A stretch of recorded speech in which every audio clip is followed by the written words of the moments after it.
morning once again. Welcome to our work immersion class. We are now on the Culminating Activity week.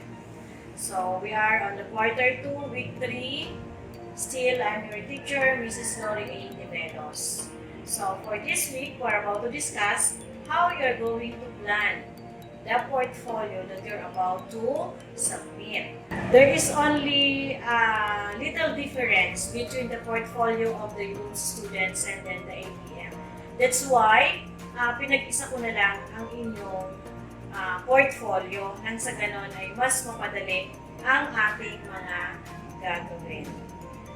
So, for the learning competency, you have to formulate a plan that will demonstrate the key concepts, principles, and processes of humanities and social sciences. So, for your portfolio, katulad ng binanggit ko kanina, konting-konti lang ang pagkakaiba ng portfolio ng ABM and rooms. So, as we go on discussing topics or informations with this topic, I'm going to explain it further. So, for your learning task 1, ito na yun, the title is My Time and Activity Plan. So, gagawa na po kayo ng time and activity plan ninyo for 2 weeks. Ibig sabihin, ano ba ang gusto ninyong gawin with regards to your portfolio? No? Sa umpisa hanggang sa dulo. 2 weeks yon or 10 days. Pero ginawa ko siyang 2 weeks, ibig sabihin 14 days yon. Within that 14 days from the umpisa, paano nyo umpisahan, ang gagawin or the processes hanggang sa dulo. Okay, let's proceed. Last week, we discussed all about portfolios. Diba? So, sige, palalalimin pa natin. What is a portfolio? A portfolio is a flat case for carrying papers and drawings, according to Merriam Webster Dictionary, 2015. So, ito yung pinaglalagyan. Hindi po ito ang gagawin ninyo. So, portfolios in education, in the other hand, contain samples or evidences of what students have learned in a particular subject area at a given time. So, ito yung mga ginagawa ninyo. Yung pinaglalagyan natin, ang tawag doon ay portfolio din. Pero hindi po yun yung gagawin ninyo. What you're going to do is portfolio in education. So, yung mga gawa ninyo ay naandoon. Let's proceed. Purposeful, integrated collection of student work showing effort, progress, or achievement in one or more areas. So you will notice when you were on the junior high school or even last year, yung mga ginawa ninyong portfolio, di ba? Nandun yung mga previous activities ninyo na may grades para malaman kung may progress or may pagbabago sa inyong learning. Next. It is also a record of learning that focuses on the students' work and their reflections on the work, according to Benson and Barnett, 1999.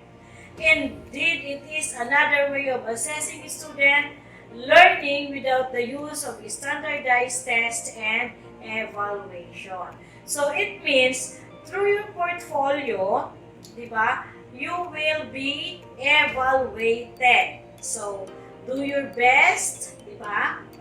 Sabi ko nga sa inyo, sa work immersion nakasalalay, di ba? Kung kayo ay gagraduate or hindi. Malay ninyo dahil lang sa immersion, sasabit pa kayo. So, do your best, di ba? Next, in general, there are 4 types of portfolios. 4 types used in education. Ano-ano kaya ang mga yon? Let's find out. Number 1, a showcase portfolio. Similar to the original meaning of portfolio, a showcase portfolio is a collection of students' best work in a given discipline or subject area. So, yung mga gawa ninyo sa work immersion, yung mga output ninyo ay pwede ninyong isama doon sa portfolio gagawin ninyo. Best work nga eh, di ba? Best nga ba? The student is the one who select which work he or she considered best and why. So kayo ang mamimili kung sa tingin ninyo ay best na yung gawa ninyo o hindi. At anong dahilan? Why you considered it as your best work? Next, we have the growth portfolio. A good portfolio demonstrates how a student developed particular skill or knowledge over time. It provides evidence of a student's progress in a learning area. So, dito sa work immersion portfolio ninyo, pwede ninyong pagsamahin ang showcase and growth portfolio. Bakit? Kasi makikita doon yung progress ninyo. Unlike a showcase portfolio, you not only see a student's best work but also see the student's journey toward achieving excellence in the given skill. Bakit? Kasi doon sa growth portfolio ninyo, both for ABM and Mims students, makikita doon kung paano kayo nagsimula. O, ganito ha, ang work immersion at ang 3 I's subject ay magkasama. Magkaangkla yun. Sa papaanong paraan. Diba? You are taking a work immersion class and at the same time, 3 I's. Paano ninyo mai-apply or maikakabit ang 3 I's subject sa work immersion? So, later on, I'm going to tell you. Next, we have the project portfolio.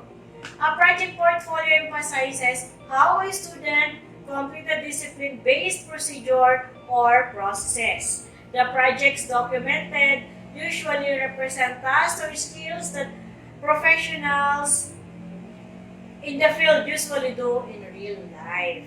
So, yun yung project portfolio. Next, we have the academic portfolio or standard-based portfolio.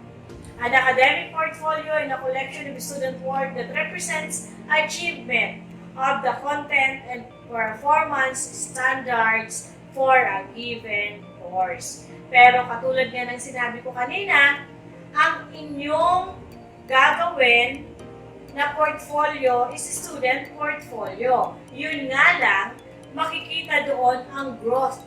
That's why magkasama ang showcase and then growth portfolio. So, paanong paraan? Diba? So, nag-umpisa tayo sa mga activities for the lessons, learning tasks, diba? Hanggang doon sa gumagawa na kayo ng portfolio. So, may growth doon. Sige, let's proceed. You are now going to plan your portfolio. How are you going to do it? So, for you to be guided, let's have these learning objectives. Number 1, identify the portfolio development phases. So, phase 1, phase 2, phase 3, phase 4. Diba? And develop a portfolio development plan. So, hindi kasi pwedeng sabihin na, ay, gagawa ko ng portfolio ngayon. Ito ang dapat kong gawin. No! Baka kayo mag-cramming, baka kayo matambakan ng gagawin. So, dapat from day 1 to day 14, alam ninyo ang inyong gagawin. That's why, meron nga tayong time and activity plan. Diba? Para yun ang susundan ninyo. Day 1, ito pala ang gagawin ko. Day 2, ito. Diba? Hindi kayo pwedeng mag-skip doon. Kung gusto ninyong maging maayos ang inyong gawa, kung gusto ninyong makapagpasa on or before the time. Next, we have the parts of the portfolio. Sige, ano kaya ang mga ito? Una, we have the cover page. So, the student may creatively design the cover as long as it includes the following information. Alam niyo na yun, ang pangalan ninyo, section, strand, subject, diba? Pangalan ng eskwelahan, o kung ano pang gusto niyo nilagay doon, pangalan ni teacher or ni advisor, pwede yun. Next, we have the portfolio checklist and self-assessment. Sa ating work immersion manual, may ginawa na po akong checklist, no? So, hindi na kayo mahihirapan pa. Next, we have the table of contents. So, kailangan yun. Ano yung una, pangalawa, pangatlo, pangapat. So, yun. Next, we have the preface. So, ano ang preface? So, this is a short narrative. Short narrative that provide a brief background of yourself, ikaw, at bakit mo ginawa ang portfolio. Okay, next. We have Presentation of selected work format. Okay. Sa subject. So, pag sinabi natin subject, syempre papasok dyan ang work immersion at ang ang work immersion at ang 3 I's. Sa paanong paraan? Halimbawa, for the ABM students, when Ma'am Guzman had a survey kung anong gagawin ninyo, since once we say ABM, may kinalaman siya sa business. Isa yun, pwede yun. Nanalo po doon ang online selling. So, mag-online selling po kayo for your work immersion. So, paano mo ito ngayon maiaangkla sa 3 I's? Diba? Una, when you had the work immersion, the online selling, what are the problems that you have encountered? And how did you solve it? So, papasok ngayon si work immersion. Pwede rin, what are the problems that you have encountered when you enter senior high school? And what are the solutions that you have made? Papasok si 3 I's ngayon. But then, I'm telling you, ang focus natin ay sa work immersion. My dear, ABM includes students. So, ibig sabihin, di ba, doon kayo mag-focus sa saan? Sa online selling. How about for the UMC students? For the UMC students, you are going to create a creative portfolio. So, have an advanced reading, do some research, what is a creative portfolio all about. Pero para hindi tayo mahirapan, di ba? Sinabi ko kanina sa inyo, showcase at growth portfolio ang gagawin natin. Ibig sabihin, mag-uumpisa tayo ang UMC students when you graduated your junior high school. So, yung journey nyo papunta sa senior high school. Then from there, di ba, namili na kayo ng mga courses ninyo sa college. Ang iba sa inyo may mga pinuntahan ng eskwelahan. Yun ang ipapasok nyo ngayon doon sa inyong creative portfolio.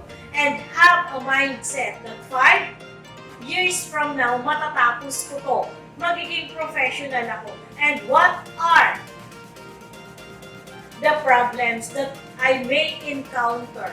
And how am I going to solve that problem?